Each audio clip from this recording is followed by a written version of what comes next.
We have a pretty exciting panel here today. I think because of the diversity as well as the kind of topic. I'm going to try to keep it as controversial as possible, not polite in any form, neither is the intention. As he mentioned, I'm originally from Spain, but I work in India for more than a decade now. Pablo is also from Spain. We have as well as Jake and Timoté.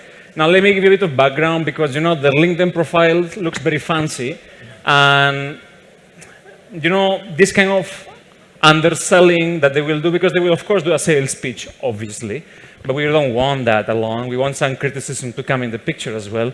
You all appreciate that, don't you? Of course.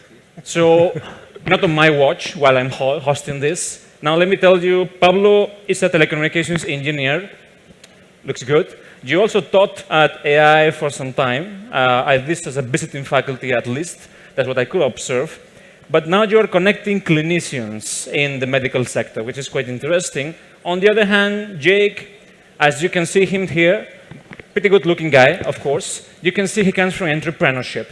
He did his degree from MCI in Switzerland, in Austria, sorry. He trained himself in the entrepreneurial area. He's an entrepreneur by spirit, not by mistake, purely by choice and by spirit in full, from day one. And then we have Timoté, who I first thought was French, my mistake, he's from Belgium. And he did his training in HR and IT, and now he's into the product management arena. Now, as you can see, this is quite related to the topic that we have to deal with today, which is dealing with human design, the product, the company, and of course the enterprise as a whole. Now let us begin with a bit of criticism, if you like, or controversy, as we can say.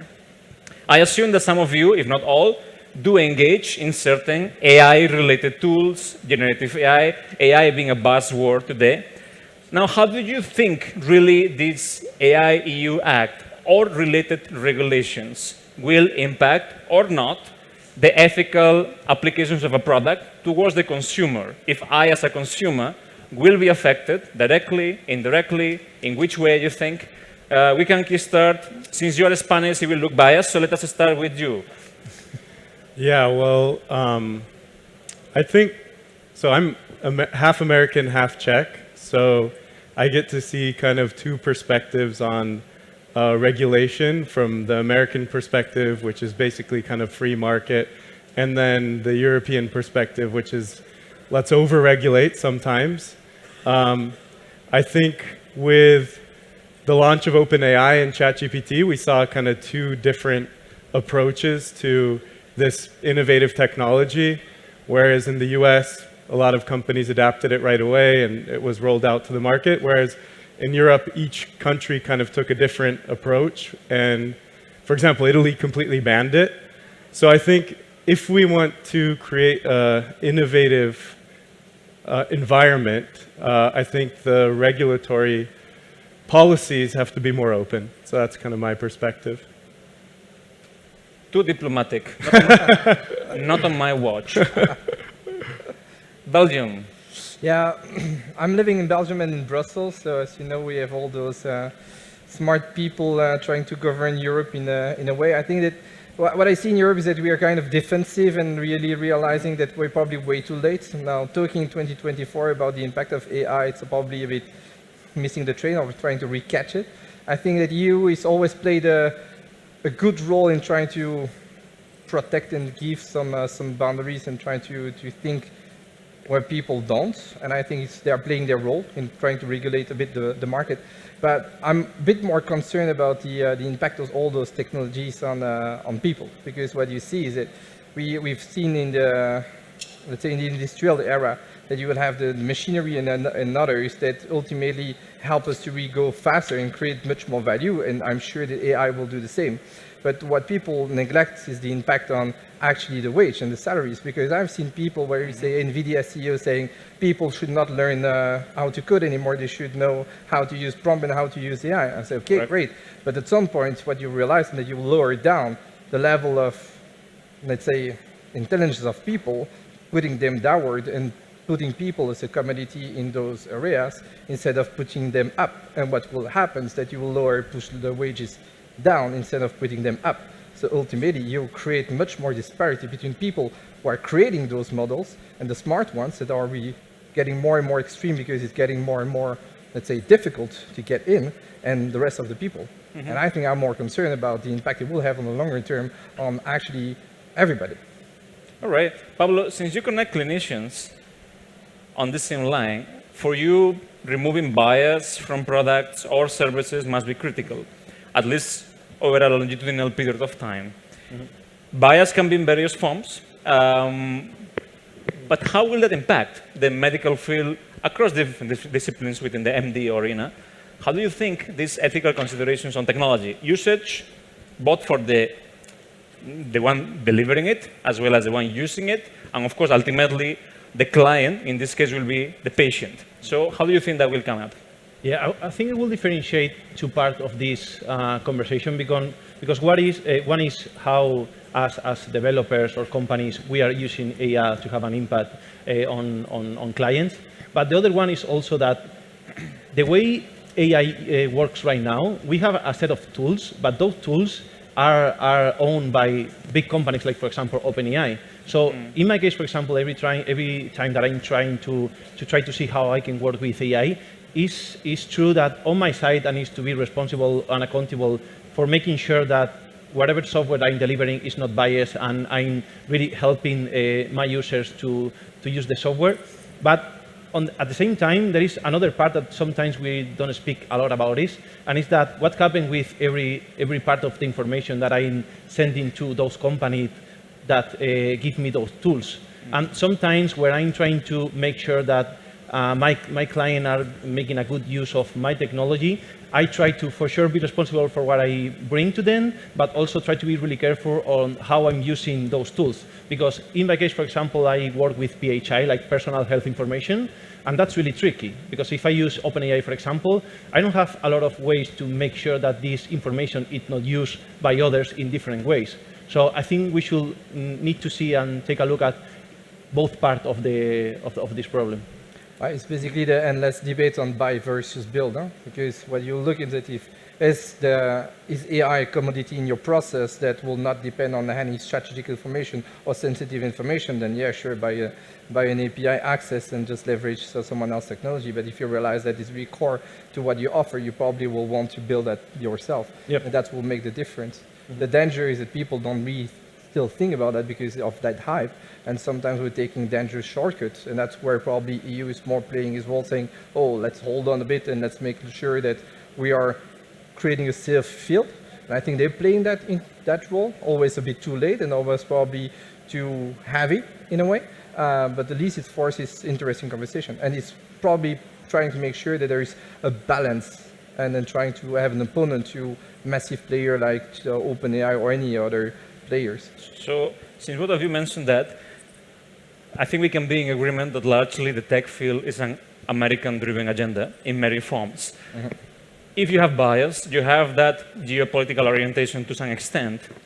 How do you ultimately utilize those technologies to create so-called empathy from a cognitive psychological standpoint, from the ones who develop it towards the end user, not just in medical field, in any other field that you may work, or any others? And this question can also go to the audience, of course.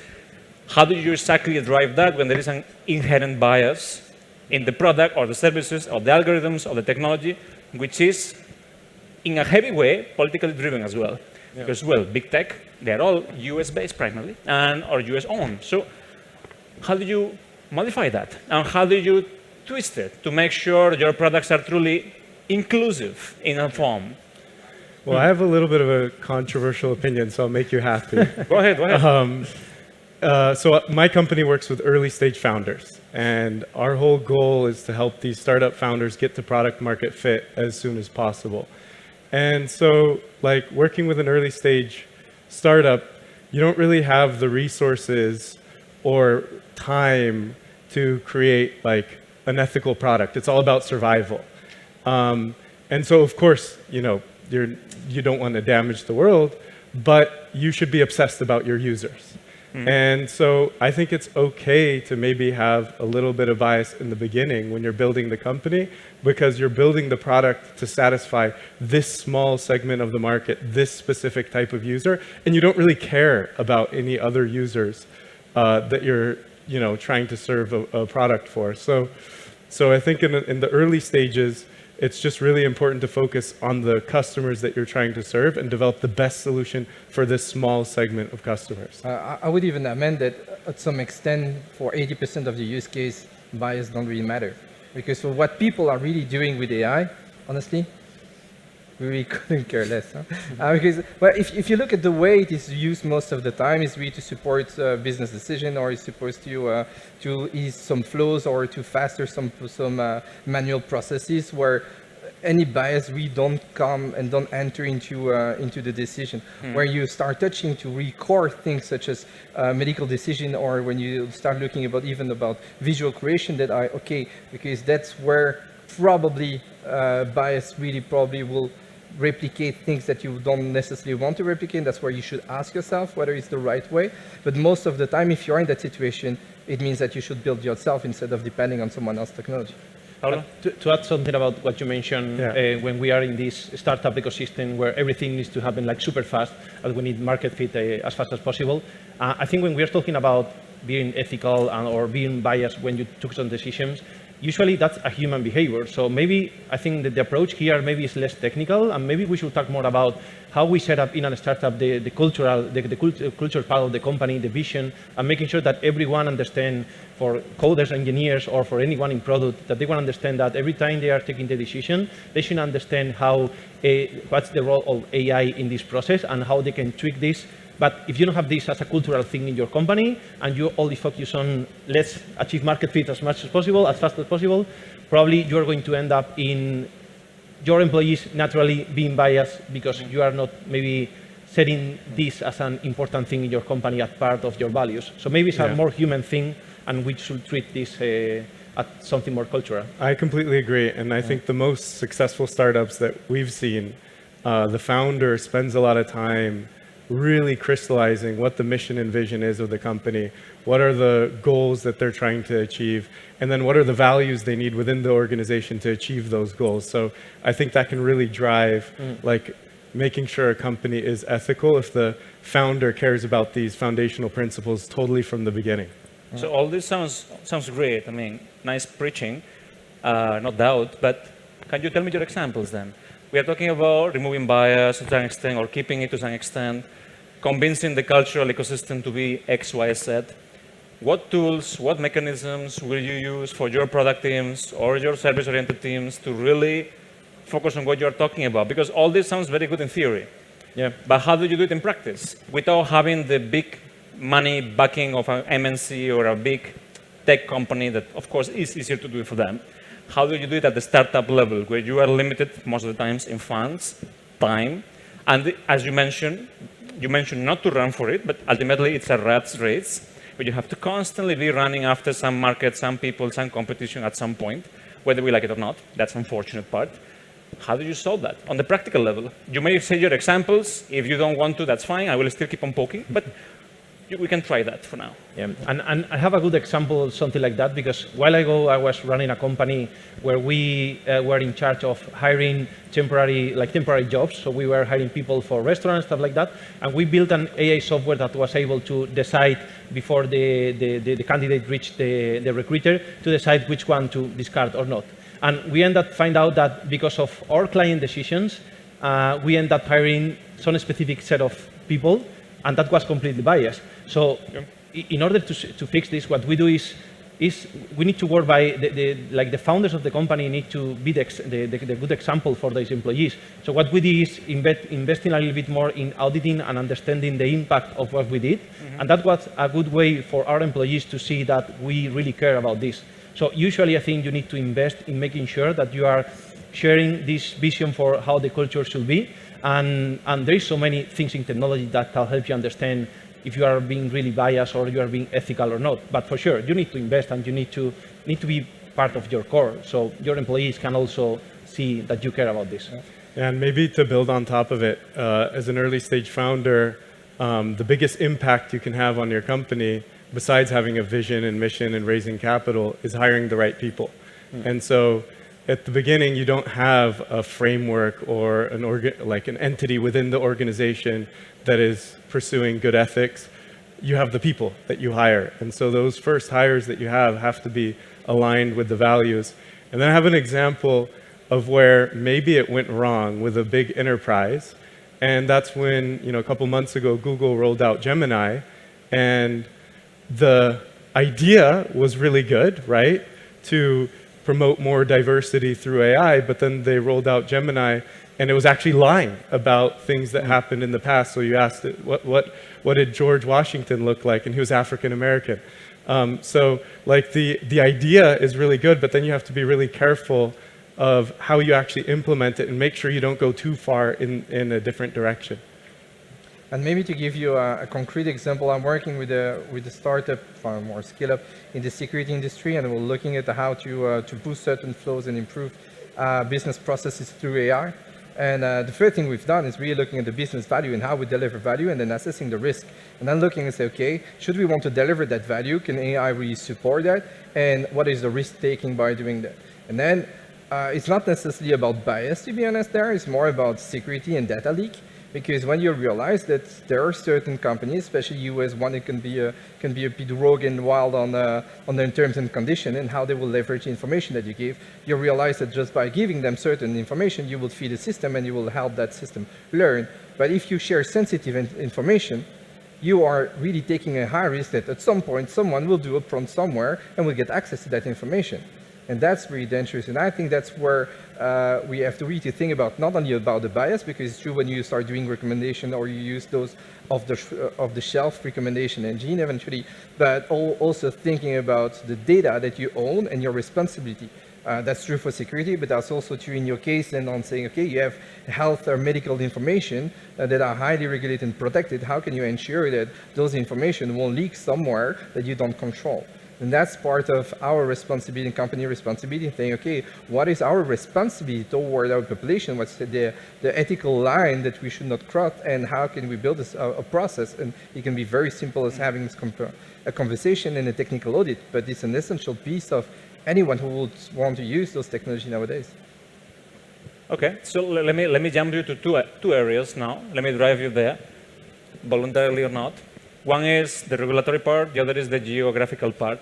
When it comes to regulation, first part of the question, you don't need to answer them independently. You can answer them together. You have the AI-EU Act. It's a beautiful piece of art, possibly done by people who are not qualified to do it. That is number one. Number two, I'm just dropping the bomb there. You may agree, disagree. That's a bomb. Let's see where you float. Number two is, some will say, meaning me, among others, that the Asian moving pace in terms of Singapore, India, China, and other countries, because of lack of so-called regulatory bodies around it, may create in the future more innovative aspects to it or not, whether the regulation supports it or not. As I give you an example, many have compared the AI-EU Act to the IATA aviation concept, without mentioning that we have learned to put regulations in aviation because of many mistakes that happened through the years.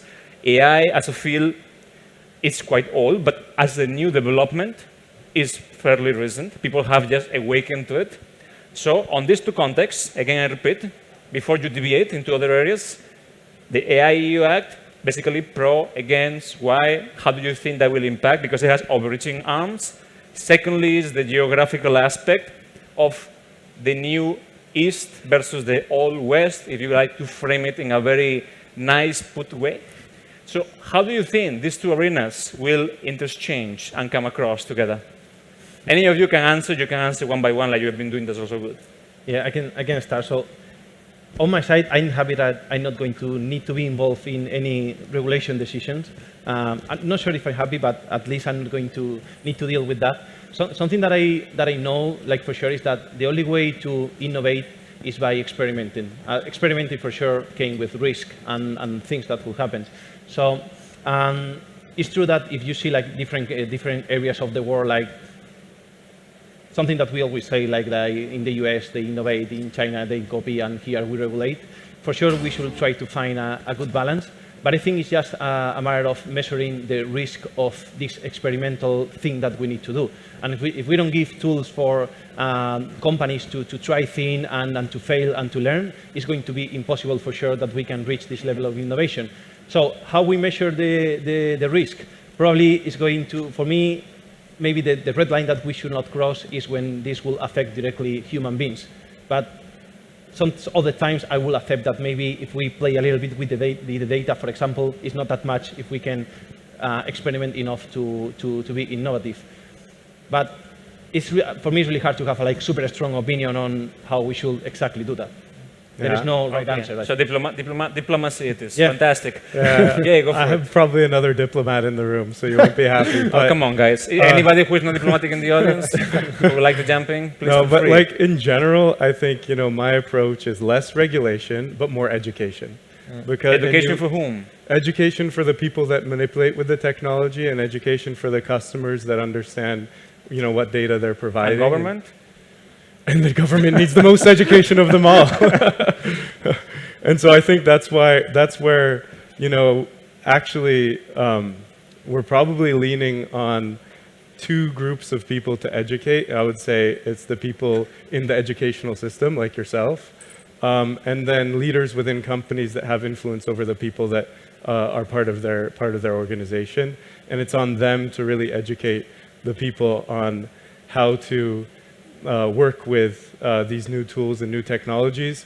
And you know what? Unfortunately, the government is not able to do that, so that's why it should be in the hands of us. We go back to the cultural thing more or less again, but in this case for a country, like your ethic, how ethical you are and the values that... I think I would challenge a bit on, because I don't think that the topic is really on regulation, because ultimately regulation is a reactive process. It's when something happens, we'll try to put some boundaries so that it does not happen again. That's how it works, right? Yeah. So in any way, this always will arrive too late. But I really believe that indeed it's indication, but it's also in terms of investment. If you want Europe to, and are we talking about Europe and not necessarily a country within Europe, if you want to compete against all those other giants that are really moving fast, it's not about regulation, it's not about, it's about people empowerment and cash that you would invest. Because that's the biggest difference that you would see, how much cash is invested in OpenAI or any other model versus how much cash is, for example, invested in Miracle in France. And if you want to build competition, that's how you should treat it.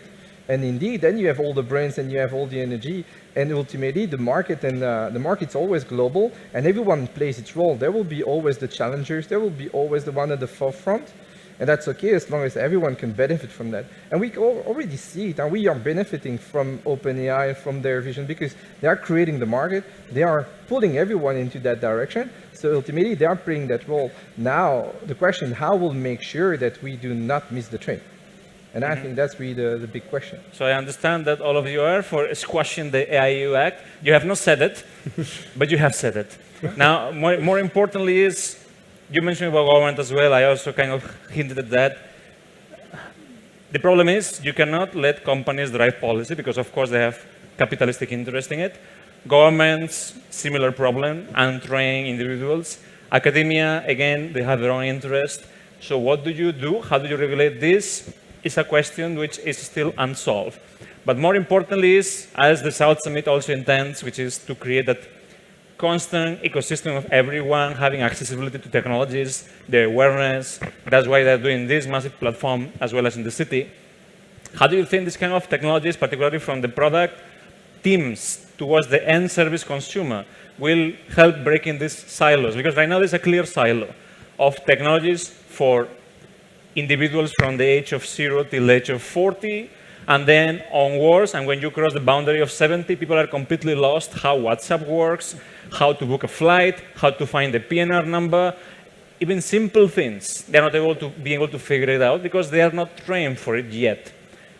Or there is also lack of sometimes interest, sometimes cognitive abilities at a certain age, which is all right. Now, how do you break those silos in society to create technologies and products that adapt for different age groups?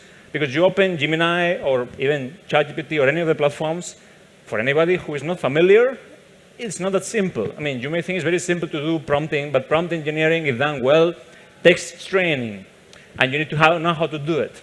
Plus, right now, of course, that's in various languages, but it's predominantly a very English-driven platform, though, of course, has other areas now. How do you train that? How do you break the silos in society? Which is what ultimately South Summit wants to do. Break silos in the ecosystem and layers of age groups and societal groups. How do you think that can be done from a product team, startup team, orientation to society? In 4 minutes, that's really... Yeah, we have some time. Times it by 10. He's after my life now, so no worries, he'll be there. He'll be almost done. This is the last question, don't worry. It's a tough one, right? Yeah, that's a very tough one for the end, but maybe... Not diplomatic, please. I think Enough that, diplomacy for like, each interface that's designed is designed for a certain target audience. And so that in itself can create a silo because it's designed for a certain type of user. But I think with AI, there's a thought that the whole user interface will be redefined, and it won't be, a interface that you're interacting with where you're, clicking on certain buttons and performing certain actions, but you're just chatting with different agents that perform those actions for you. So I think that like the future is less of a visual interface and more of a conversational interface. And through conversation, you can then tailor the user experience to every single silo and kind of bring people together, maybe more. I think it's interesting. I had a conversation a couple of months ago with Des Traynor, one of the co-founders of Intercom, and he mentioned that even his company is in an existential crisis because they realize that software as we know them will completely probably disappear. Interface is probably the first thing that will be killed. So there won't be any application, and even the software has to reinvent on how they will serve customers because they were relying on an interface that won't exist anymore. And I think that probably the way we have to look at that is say, okay, we are shifting to a paradigm where interface which was actually the biggest pain into the user interaction will disappear. So it opens loads of doors and it forces us to rethink and say how we'll approach that and how we'll support people in a completely different way. And I think that's down to the DNA and roots of a product managers and then product people thinking those products and really looking at reverting to what you were saying is that we have an audience, we have target audience, how we can support them in the best and most efficient way, and whatever technology can help us should be embraced.